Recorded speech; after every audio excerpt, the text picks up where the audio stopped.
Hello everyone, welcome. In today's tutorial, I will show you how to convert numbers to text in Excel. Let us get started.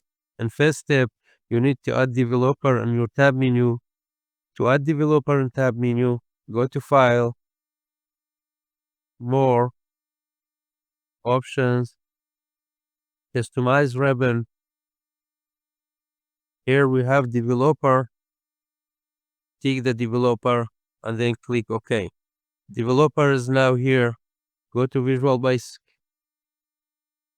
From Insert module. There are some codes you have to enter here. I'm going to open my notepads. These are the codes. I will put codes in the description. Control I, Control C, back to the Excel, paste here.